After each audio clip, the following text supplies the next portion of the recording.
Patient is come with the, आपके पास जब patient diabetic ketoacidosis के साथ आ जाते तो हम इसको क्या करते हैं, वार्म कर लेते हैं, मीन हाइपोथर्मिया को इंड्यूस जो होते हैं इसको हम क्या करते हैं, पेशेंट को गर्म रखते हैं और फ्लूइड देते हैं। फ्लूइड किस लिए देते हैं, why we administer the fluid, hydrate कर सके, क्योंकि patient is dehydrated due to the venodilation और ऑस्मोटिक डायूरेसिस की वजह से पेशेंट क्या होता है, डिहाइड्रेटेड होता है। और क्या करते हैं, फ्लूइड देते हैं। और जो हाइपोकैलेमिया को हम क्या क्या एडमिनिस्टर करते हैं, फिर पोटाशियम। लेकिन पोटाशियम को याद रखो, पोटाशियम को एडमिनिस्ट्रेशन के लिए क्या करते हैं, डायरेक्टली कभी नहीं देते, पेशेंट चला जाता है, हम इसको डाइल्यूटेड फॉर्म में देते हैं। तो दीज आर द, ये हमारे लिए ये फर्दर मैनेजमेंट है। लेकिन हम अभी पढ़ते किलो कैलोरीज क्या है, बताओ। हमने कार्बोहाइड्रेट के पढ़ा कि 1 ग्राम ऑफ कार्बोहाइड्रेट कितनी के बराबर है, 4 किलो कैलोरीज की बराबर होता है। याद रखो कि हमारे पास ना फाइबर में, ना विटामिन्स में, ना पानी में फाइबर वो होती है, किलो कैलोरीज होती है पानी में। पानी चाहे आप जितना भी पियो, लेकिन you will get 0 kilo calories. पानी कितने किलो कैलोरीज के बराबर होता है, 0। फाइबर कितने किलो कैलोरीज के बराबर होता है, 0। विटामिन्स कितने किलो कैलोरीज के बराबर होते हैं, 0। हमारे पास 3 इंपॉर्टेंट डाइट हैं जो आपको एनर्जी देती है। वो डाइट का होना आप लोगों को लाजिमी पता होना चाहिए। वो कौन कौन सा है, प्रोटीन, CHO, SHO, और क्या है, लिपिड, ये फैट्स। ये हमारे पास 3 चीज़ें हैं, लेकिन इन दोनों की क्लासिफिकेशन है। प्रोटीन और हमारे पास CHO, ये कितनी कार्बोहाइड्रेट 4 देती हैं, ये हमारे पास 9 किलो कैलोरीज देती है। अगर मैं बताऊं कि 1 ग्राम ऑफ लिपिड कितने किलो कैलोरीज देती हैं, 9। 2 ग्राम ऑफ कार्बोहाइड्रेट CHO कितने किलो कैलोरीज देगा, 8। तो डबल स्ट्रेंथ कौन देता है, फैट देते हैं।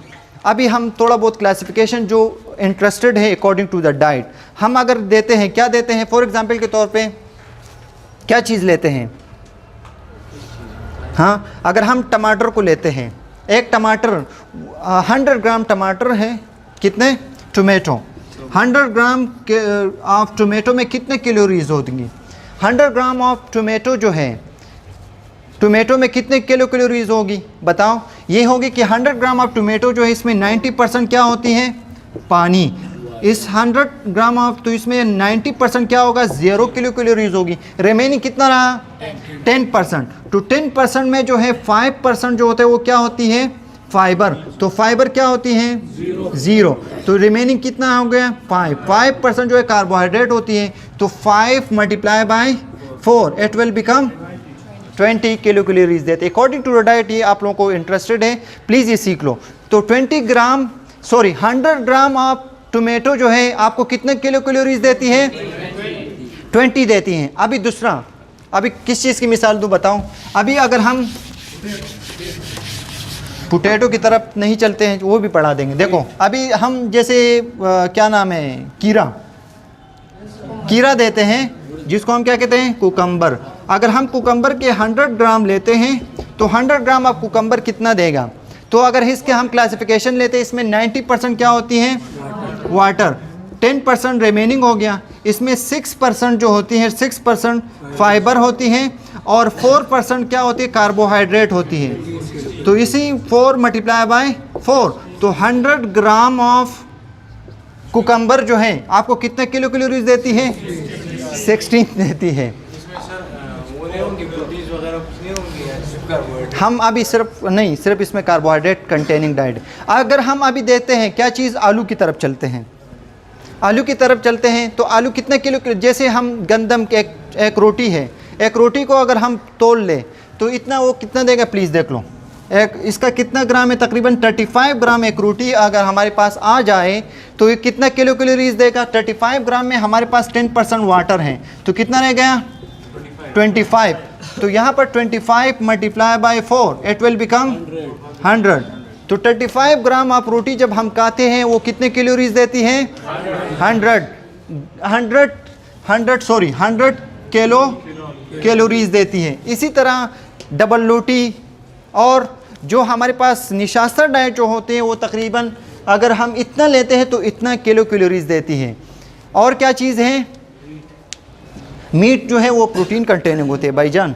मीट हम अगर हम सिर्फ वो कार्बोहाइड्रेट की तरफ वो कैलोरीज की बात करते हैं, जैसे अगर हम वो देते हैं, क्या देते हैं, अनाज चावल सब चीज़ें जो अनाज कंटेनिंग है उसमें इतना ही होती हैं। अगर हम अभी एक गुलाब जामुन लेते हैं, किसी की बर्थडे हो जो भी हो, गुलाब जामुन लेते हैं तो गुलाब जामुन में क्या क्या चीज़ें, मैदा होता है और क्या होती है उसमें, शुगर होती है, और हाँ तो इसमें क्या है, जैसे हमारे पास क्या है 1 ग्राम है, तो 1 ग्राम ऑफ 100 ग्राम है, 100 ग्राम होती हैं वो मिठाई। एक मिठाई हमारे पास आई तो इसमें क्या है 4% तकरीबन वो उसमें क्या है कार्बोहाइड्रेट होती है। मैदा क्या है, कार्बोहाइड्रेट कंटेनिंग। इसमें क्या होते हैं कोया और ऑयल, वो हमारे पास लिपिड कंटेनिंग, इसको हम वो कम होती है ना, तो उसमें 2%, तो हम इसको 6 पे लेते हैं, तो 6 मल्टीप्लाई बाय 4 तो कितना होगा, नहीं सॉरी 6 मल्टीप्लाई बाय 100 तो कितना होगा, 100 ग्राम में 6% तो कितना, एक मिठाई आपको कितने कैलोरीज देती है, 300। तो अभी जो मोटे लोग होते हैं, जो पतले लोग होते हैं, अगर वज़न को कंट्रोल करना है तो आप कौन सी डाइट लोगे, लो कैलोरिक डाइट आप लोगे, नहीं 300 है, सॉरी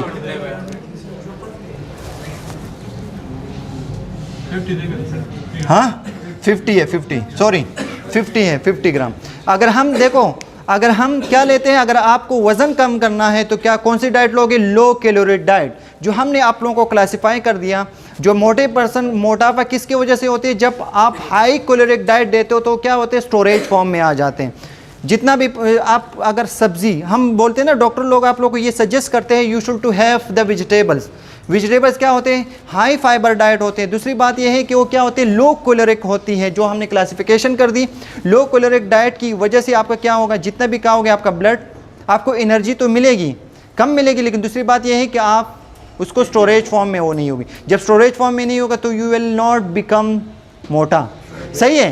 तो आप इस तरह नहीं होंगे। तो लो फाइबर डाइट जो है, जो मोटे लोगों के लिए बेनिफिशियल नहीं होती, बल्कि हर किसी के लिए एक स्लिम रहना लाजिम है, क्योंकि आपको कार्डियक डिजीज़ या दूसरी डिजीज़ किसकी वजह से होती है, हाई कैलोरिक डाइट जब लेते हो। जब हाई कैलोरिक डाइट जब लेते हो तो फिर क्या होते हैं, वो स्टोरेज फॉर्म में। दूसरी बात आप लोगों को इंटरेस्टिंग चीज़ बता रहा हूँ, जो मीठा लगे वो क्या होगा,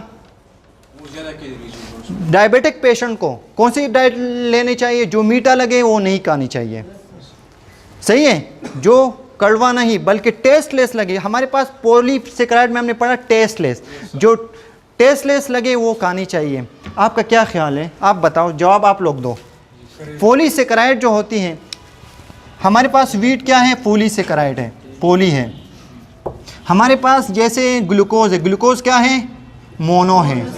तो आपका शुगर लेवल जो है गंदम से बढ़ना चाहिए या ग्लूकोज से, ये हमारे पास कम्प्लेक्स है, बताओ why not this, good, sweetest है। दूसरी बात यह है कि डायरेक्टली इसका जो डायरेक्टली आपके हाइपोथैलेमस को क्या कर लेते हैं, इसको एक्टिवेट कर लेते हैं, डाइजेशन फॉर्म में आ जाते हैं। दूसरी बात ये, हमने इसकी मिसाल, ये बड़ी बिल्डिंग छोटी बिल्डिंग, बड़ी बिल्डिंग को गिराने में कितना टाइम लेते हैं, ज़्यादा, कम से कम पॉलीसेकेराइड को डाइजेस्ट होने में ज़्यादा टाइम लगते हैं, 2 से ढाई घंटे लगते हैं। 2 से ढाई घंटे जब लगेंगे वो ब्लड लेवल पे आएगा तो थोड़ा बहुत वो रिलीज़ करते हैं, थोड़ा थोड़ा रिलीज़ होती है। ग्लूकोज जो है डायरेक्टली क्या हो जाते हैं, बड़ी बिल्डिंग में कम टाइम लगते हैं। तो इसलिए diabetic patient should having such type of food जो मीठा ना लगे, सही है। सच टाइप ऑफ फूड लेनी चाहिए जो मीठा ना लगे। जो मीठा लगे वो डायबिटिक पेशेंट के लिए बेनिफिशियल नहीं होती।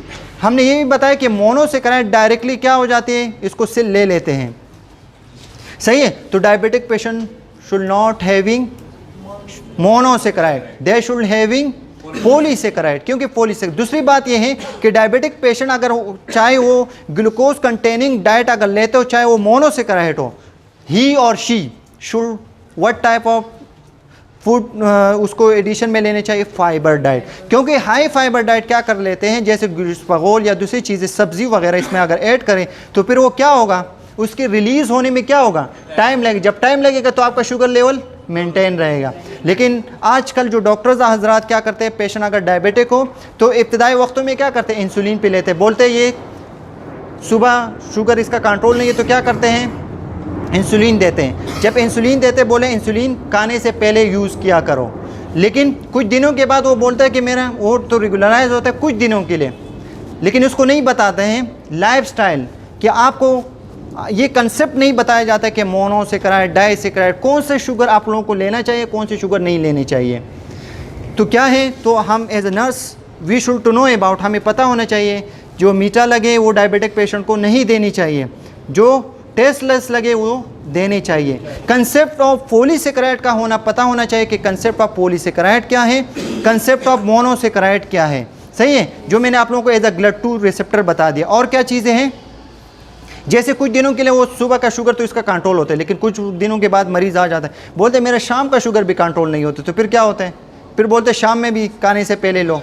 लेकिन फिर कुछ दिनों के बाद आपने डायबिटीज़ पेशेंट देखे होंगे, वक्त के बाद उसका इंसुलिन का जो लेवल होता है, टाइम, उसको हम क्या करते हैं, यूनिट भी बढ़ाते हैं, और जिसके घर में डायबिटीज़ हो उसको पता होगा।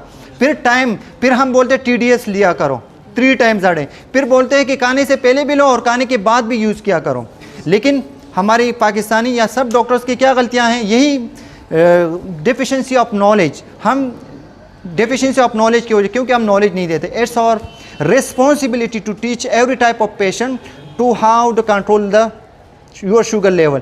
लाइफस्टाइल, आप लाइफस्टाइल को कैसे वो करते हैं, क्योंकि कंपनियों का अपना दवाइयाँ बेचना होता है, तो हमारी ये जिम्मेदारी बनती है कि जो मोनोसेकेराइड है शुगर वाले पेशेंट को नहीं लेनी चाहिए, पॉलीसेकेराइड ले सकते हैं और हाई फाइबर डाइट ले सकते हैं। क्योंकि हाई फाइबर डाइट ले, क्योंकि डायबिटीज़ की वजह से फर्दर कॉम्प्लिकेशन क्या होती है, कार्डियक डिजीज़ के चांसेस ज़्यादा होती है या नहीं, आर्थरोस्क्लेरोसिस के चांसेस होती है या नहीं।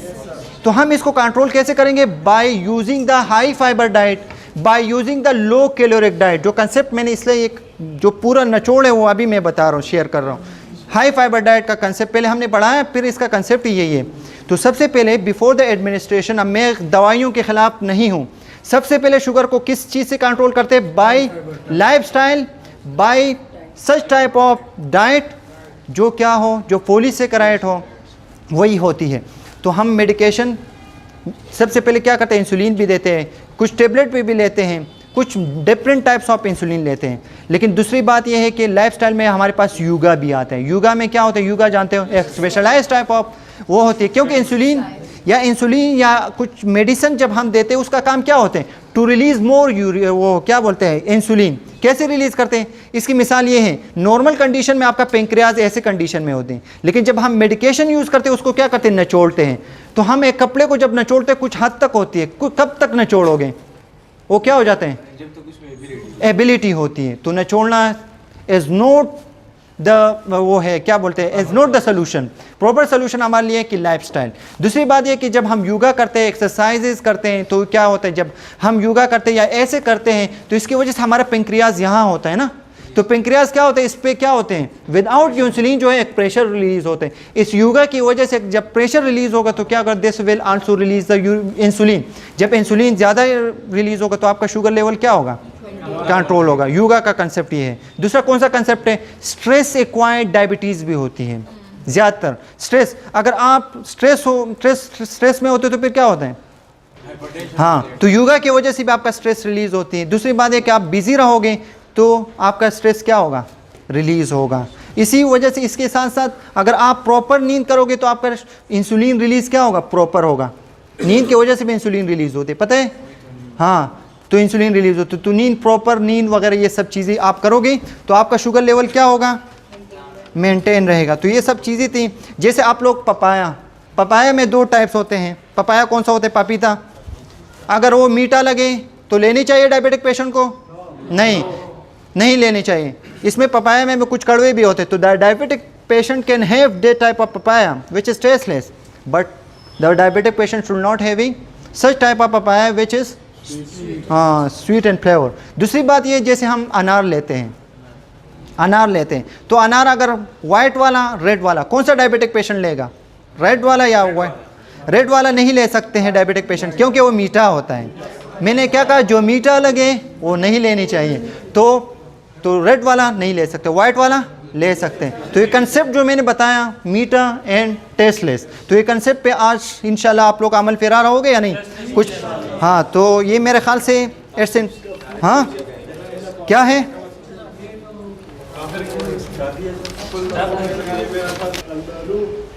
हाँ, क्वेश्चन आंसर सेशन है। हम इस ये सबसे पहले अपना नाम बताओ। Who are you? Zeeshan Qasim. Zeeshan Khan Qasim. Okay, Zeeshan Qasim. आप बताओ कि व्हाट इज़ कार्बोहाइड्रेट्स? कार्बोहाइड्रेट्स क्या होता है? इसमें क्या क्या चीज़ें होती हैं जिसकी वजह से हम इसको कार्बोहाइड्रेट कहते हैं? इसमें oxygen, carbon, oxygen and hydrogen मौजूद होते हैं। इसी के बेस में हम इसको कार्बोहाइड्रेट कह सकते हैं। अल्डिहाइड होते हैं और केटोन भी इसमें होते हैं। Okay, how can differentiate aldehyde and ketone? Aldehyde में जो सिंपल होता है CHO ग्रुप होते हैं। कार्बन जो है ना वो ऑक्सीजन के साथ अटैच होता है और केटोन में वो का ऑक्सीजन के साथ नहीं अटैच होता। CO group second number carbon के साथ अटैच ऑक्सीजन, इसको हम कीटोन बोलते हैं। Okay, good. चलो अभी हम नेक्स्ट क्वेश्चन करते हैं। नेक्स्ट क्वेश्चन मेरा ये होगा। हाँ, कीटोन बॉडी कब what's the mechanism of action of ketone production? Ketone body क्यों बनती है और इसके क्या कॉम्प्लिकेशंस हैं? जब डायबिटिक पेशेंट होता है तो उसको ग्लूकोज की कमी होती है। डायबिटिक पेशेंट को ग्लूकोज की कमी होती है। जो एक्सेस ग्लूकोज होते हैं वो ब्लड में कम होते हैं। तो कार्बोहाइड्रेट जब ख़त्म हो जाते हैं, उसकी कम आ जाती है, तो फिर वो फैट्स और प्रोटीन जो है ना वो मेटाबॉलिज्म स्टार्ट होती है और वो ग्लूकोज में चेंज हो जाते हैं और इस वजह से कीटोन बॉडी ब्लड में एक्यूमुलेट हो जाते हैं। इसको केटोसिस कहते हैं। टॉक्सिक मटेरियल है। Ketone is toxic material environment produce करते हैं, जिसकी वजह से कौन सा सेंटर एक्टिवेट होते हैं? इस वजह से जो respiratory centre medulla oblongata activate हो जाता है और इसकी वजह से पेशेंट क्या होते हैं? हाइपर वेंटिलेट होते हैं या हाइपो वेंटिलेट होती है? हाइपर वेंटिलेट होती है। एज अ कंपनसेटरी मैकेनिज्म होती है। हाइपर वेंटिलेशन स्टार्ट हो जाती है। द पेशेंट बिकम टिकेपनिया हो जाती है। और इसके साथ साथ क्या हो जाते हैं? पेरिफेरल फिर वेजोडाइलेशन हो जाती है। हाँ, और वेजोडाइलेशन की वजह से फिर क्या होगा? हाइपोटेंशन होगी या हाइपरटेंशन होगी? वेजोडाइलेशन की वजह से हाइपोटेंशन होगी। हाइपोटेंशन होगी, गुड। और नेक्स्ट कॉम्प्लिकेशन कौन बताएगा इसके साथ? नेक्स्ट डायबिटिक केटोएसिडोसिस का कोई एक कॉम्प्लिकेशन बताओ। What's the complication of diabetic? Sir आपने बताया जैसे कि जो फर्स्ट लाइन है वो ग्लूकोज है उसके लिए, तो सेकंड लाइन जो है वो फैट है जिसकी वजह से कीटोन बॉडीज प्रोड्यूस होती है। और इसके साथ आपने कहा था कि थर्ड लाइन जो है वो प्रोटीन है। तो जब प्रोटीन से जो है वो ग्लूकोज जो है वो प्रोड्यूस होता है तो इसके नतीजे में जर्नल वीकनेस हो जाती है, यानी मसल्स वीकनेस हो जाती है। तो बॉडी के अंदर कीटोन बॉडीज जो होती है वो ज़्यादा अकुमुलेट हो जाती हैं। Fat and product of protein. इससे एंड प्रोडक्ट कौन सा बनता है? कीटोन। जो हमारे पास नॉर्मल कंडीशन से कंपैरिजन, नॉर्मल कंडीशन में जैसे 20 होने चाहिए, जब fat metabolism and protein metabolism होगी तो फिर क्या होगा? एम्बैलेंस, यानी एक्स्ट्रा प्रोडक्शन ऑफ कीटोन बनेगी, जो टॉक्सिक मटेरियल है, जिसकी वजह से एसिडिक एनवायरनमेंट, इस एसिडिक एनवायरनमेंट की वजह से क्या होता है? एसिडिक एनवायरनमेंट की वजह से रिस्पायरेटरी सेंटर वो जो है वो एक्टिवेट हो जाता है और इस तरीके से जो है वो हाइपर वेंटिलेशन होती है और हाइपर वेंटिलेशन की वजह से जो है वो बैलेंस होता है। ओके, और ऑस्मोटिक डाययूरेसिस की चांसेस इसमें होती हैं या नहीं? इसमें होते हैं। ओके, जब ऑस्मोटिक डाययूरेसिस होगा तो फिर क्या होगा? डिहाइड्रेशन हो जाती है। डिहाइड्रेशन होगी। जब डिहाइड्रेशन होगी तो फिर क्या होगा? The patient become is hypovolaemic shock में चले, तो हाइपोवॉलेमिक शॉक में चला जाएगा। द पेशेंट में गो टू डेथ की तरफ चला जा सकता है। This is the critical condition है। तो इस क्रिटिकल कंडीशन में how to manage this type of patient? सबसे पहले तो हम पेशेंट को वार्म करेंगे एंड रीहाइड्रेट करेंगे, यानी उसको आईवी फ्लूइड जो है जितना हो सकेगा उसको जो है आईवी फ्लूइड देंगे ताकि बॉडी के अंदर जो है फ्लूइड जो है हाइपोकैलेमिया होगा या हाइपरकैलेमिया होगा? पोटेशियम लेवल कम होगा या ज़्यादा? आई थिंक कम होगा। हाइपोकैलेमिया होगा। इस हाइपोकैलेमिया को आप रीएडजस्ट कैसे करोगे? हम कुछ इसके अंदर सब्सटेंस देते हैं, लेकिन वो जो है वो ड्रग्स देते हैं जो हम डाइल्यूट करके जो हम डाइल्यूट करके देंगे। तकरीबन इसका इन्फ्यूजन फॉर्म में दे देते हैं जी। सही है। और क्या है? और क्या यही होगा तकरीबन। हाँ, और कुछ चीज़ें और ऐड कर सकते हो अकॉर्डिंग टू कार्बोहाइड्रेट्स। तो अगर आप वज़न को कंट्रोल करना चाहते हो तो व्हाट शुड यू डू? कौन से कैलोरी डाइट आप लोगे? लो तो हम लोग कैलोरिक डाइट लेंगे जिसकी वजह से हमारा वेट जो है वो कंट्रोल होगा। अगर हम हाई लेंगे तो इस वजह से जो है हमें ओबिसिटी हो सकती है, हो सकते हैं, होती है। हाई फाइबर डाइट जो है उसमें कितनी कैलोरीज होती है? हाई फाइबर डाइट 0 कैलोरीज होती है। हाई फाइबर डाइट में 0 कैलोरीज देती। तो हाई फाइबर डाइट जो होती है वो डायबिटिक पेशेंट ले सकते हैं या नहीं? उसके लिए बेनिफिशियल होती है या नहीं? उसके लिए बेनिफिशियल है क्योंकि आपने जैसे बताया कि उसमें जो है ग्लूकोज जो है उसकी प्रोडक्शन या आई थिंक सेल में जो डिज़ोल्व होता है वो ग्रेजुअली होता है, स्लो होता है। तो इस ग्लूकोज डाइट को क्या कर लेते हैं आप? स्टिक अप कर लेते हैं अपने आप को। इसके रिलीज होने में क्या होता है? वो उसको स्लो कर लेते हैं। और जिस तरीके से ब्लड शुगर जो है वो मेंटेन रहता है, यानी कि अगर इंसुलिन कम प्रोड्यूस हो रही है या स्लोली प्रोड्यूस हो रही है तो इसके नतीजे में जो है वो फाइबर जो है वो उसकी प्रोडक्शन में भी जो है उसको स्लो करता है और इस तरीके से जो हमारा ब्लड शुगर है वो मेंटेन रहता है। तो diabetic patient should have rice और पोटैटो लेना चाहिए या नहीं? मैंने आप लोगों को बताया कि पोटैटो और राइस में क्या होता है, 50% मोनोसेक्राइड होते हैं, पॉलीसेक्राइड होते हैं। क्या diabetic patient should have this rice और आलू पोटैटो ले सकते हैं, लेकिन एक इसमें क्या होना चाहिए? सब्जियां, सब हाई फाइबर। इसमें फाइबर अगर ऐड करोगे तो the diabetic patient can have, और the some of the time जो है diabetic patient can have this. Okay, thank you, good.